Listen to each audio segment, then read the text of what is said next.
Аттуу ушул биздин жогорку кеңештин депутаттары ушул биз мына Кадамжай районунун мына Бишкекке Кадамжай Бишкек каттам боюнча каттаган таксилердин атынан сиздерге бир кайрылуу жолдогону туура көрүп атабыз. Себеп дегенде биз мына Кадамжайдан Бишкекке чейин 850 километр жол жүрөбүз. Анан жолдорубуз дагы жакшы эмес. Анан мына уже кыш мезгили жакындап келди. Дөңгөлөктөрдү кышкы дөңгөлөк алмаштырыш керек. Ошондой эле мына бүт баары кымбаттап атат. Тетиктерибиз да кымбат. Куюучу майлар дагы, солярка, бензиндер бүт кымбаттап аткан. Анан ошого байланыштуу биз киши ташыган менен эле биздин өзүбүздүн расходторду жаппайт экен. Ошого жана биз машиналарга балдар багаж коюшат. Элдердин баягы жүк тагыны, жагындай студенттердин сумкаларını, жаңындай өзүнүн передачалары батпай калат. Ошого сиздерден суранабыз, ошол уруксат жагын карап берсеңиздер.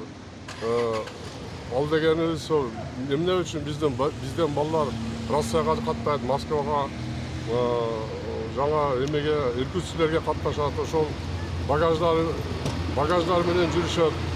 Эмне үчүн Россияда тийбейт, Казакстанда тийбейт дагы, эмне биздин өзүбүздүн Кыргызстанга киргенде эле ошо Кыргызстанда жол коопсуздугун караган сотрудниктер ошо бизге 5000 сомдон штраф жазышат.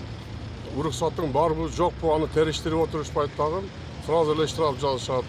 Россияда, Казакстанда эч ким сурабайт деле аны, ушундай өзүн кыйналып келе жатканын көрүп эле мындай эле кое беришет. Эмнеге бизде ошол Кыргызстан өзүбүздүн Кыргызстаныбызда жашап туруп ушундай нерсеге кайдыгер карашат.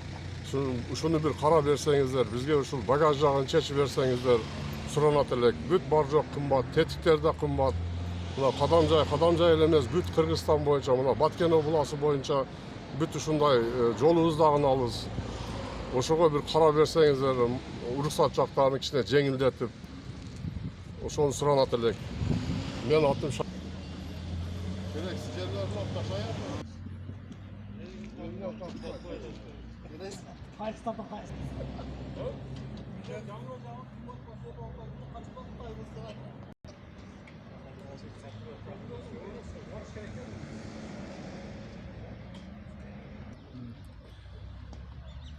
Урматтуу жогорку кеңештин депутаттары, азыркы биздин бригадирибиз айтып кеткендей эле биз Кадамжай коому Ош Бишкек каттамында жүргөн таксилердин атынан аксакалдар деп сөз берди, сүйлөп коеюн. Бизге азыр Кадамжай Бишкек каттамы боюнча элдердин наркты көтөрө билсек, элдер көтөрбөйт экен. Соляркаларды бул жакта мамлекет карабай эле көтөрүп атат, бизге кыйынчылык болуп атат. Биздин асылда эмебиз актабай калып атат. Тетиктер кымбат, солярка кымбат, ноокаттын жол жаман, тез бузулуп атат машиналар. Машинага бизге уруксат бериңиздер, багажга биз ошону менен тирилик кылып атабыз асанбай. Кыргызстан элине бардыгына керек бул. Багаж болмойнча биздин эме өтпөйт экен. Бизге пайда түшпөйт экен. Бир баллонун 8000 болуп атат. Тетиктердин баасы бардык асманды чайтап кетти. Жол керебиз көтөрүлгөн жок, ошол эле бойдон турат. 850 километр каттайбыз биз 15-16 саат жол жүрүп. Ошон үчүн сиздерден суранарыбыз, уруксат бериңиздер багажга. Багаж болмоюнча биздин ишибиз да жакшы жүрүшпөйт экен, актабай калат экен бизди. Биздин таксисттер Россияга катташат, Россияда эч нерсе дебейт. Казакстанда вообще тийишпейт. Кыргызстандын границасына киргенде 5500 сомдон штраф салабыз деп тырышып ошолордон акча алышат жолдогулар. Ошолорго эме кылбай, силер жогорку кеңештин депутаттары уруксат бергиле. Бүт Кыргызстан халкы суранат силерден ушул багаж коюшка. Эмне үчүн силер бербейсиңер, биз түшүнбөйбүз. Эмне үчүн Россия берет, Казакстан берет, силер бербейсиңер? Кандай түшүнсө болот силерге? Же болсо айлык таап бергиле, биз иштебей эле коелудан үйдө бала чака багып жатайлы. Жакшы айлык таап бергиле. Эл өзүн-өзү алаксытып, өзүн-өзү багып атканда силер вообще бул нерсеге тийишпесиңер керек. Наоборот, ошол жол ачып берсиңер керек. Бардык закондорду кабыл кылып, Россиядагыдай, Казакстандагыдай кеңири колдоно турган кылып берсиңер керек. Мына биздин машиналарга мындай жүктөрдү жүктөйбүз. Просто багаж жоктугунан ушундай жүктөп атабыз ичине. 8 эле орундук астында Mana жүктейбиз. Клиенттердин жүгү уже батпай калып. Biz ушинтип тирилик кылып атабыз. Түшүнгүлө силер, жогорку кеңештегилер, жогору жактагылар. Давайте бизге уруксат бергиле, биз ушуларды үстүнө жүктөп, ичине адамдардын жүгүн жүктөп кете турган болойлу. Бир эле бул эмес, биздин бардык таксилер ушундай болуп атат. Уруксат бергиле. Assalomu alaykum, jogorku kengashining deputatlari.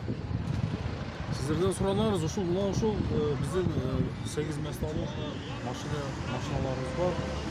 Ошол 8 киши ташыйбыз ушул машинада. Ош-Бишкек жолунда жана Москвага да жүрөбүз. Бул машиналар менен ошол сиздерге бир сураныш бар, ушул уруксат берсеңиздер. Bizde кичине багаж боюнча, bizde жол эмелер боюнча бизде кыйынчылык болуп атат жолдордо. Ошолорго кичине бир уруксат берсеңиздер, багаж боюнча.